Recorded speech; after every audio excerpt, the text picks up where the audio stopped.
পেয়েছি আমি যে আমার আগের বেশিরভাগ বক্তাই মানে আটকে থাকলেন মাছ আর মুরগির মধ্যে, মানে তারাই যথার্থ মাছে ভাতে বাঙালি, বাকিরা নয়। আরো মানে অন্যান্যরা কিন্তু আর কোনো বিষয় নিয়ে বলেনি। নাম্বার 2, যে বেশিরভাগ ক্ষেত্রে দু একজন বলেছেন চোরা শিকারির কথা, মানে এটা ঠিক ডিসেকশনটাকে চোরা শিকারির সাথে কম্পিটিশন করা হচ্ছে কে কত বেশি শিকার করতে পারে। নাম্বার 3, যে শেখার চাহিদার জন্য জুলজিতে ভর্তি হয়। আমার কোশ্চেন হচ্ছে এখানে আমার ফার্স্ট ইয়ারের যারা স্টুডেন্ট রুই মাছের মাথা কেটেছে কজন বলতে পারবে? আমার মনে হয় না এটা সেরিবেলাম, এটা সেরিব্রাল হেমিস্ফিয়ার। বুকে আসবে না। নাম্বার 3 হচ্ছে মুরগির মাথার কথা বলা হয়েছে অনেক ক্ষেত্রে, যে আমরা এখানে মুরগির মাথা ফেলে দেওয়া হয়।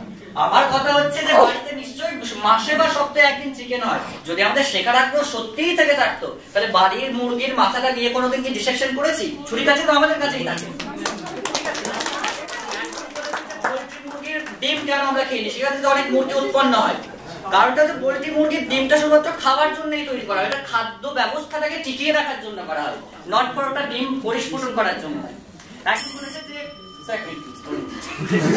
একজন বলেছে আমার এক সহপাঠিনী বলেছে যে আমরা কেন বিশ্বাস করবো এটা, আমরা ভার্চুয়াল আমরা কেন বিশ্বাস করবো?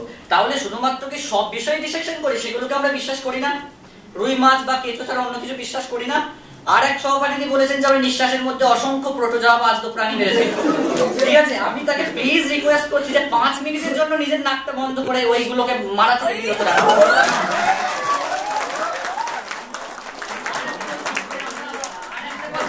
যে আমরা আরো আগে চালু করা উচিত, তাহলে ভবিষ্যতে কিভাবে করবো ডিসেকশন? তাহলে আমার প্লিজ আমার রিকোয়েস্ট তারা ধর্নায় বসে যান বা অনশন করুন, যেন 10 বা তারও আগে থেকে ডিসেকশনটা চালু করা, যাতে গ্রাজুয়েশন আমরা আরো ভালো রেজাল্ট করতে পারি।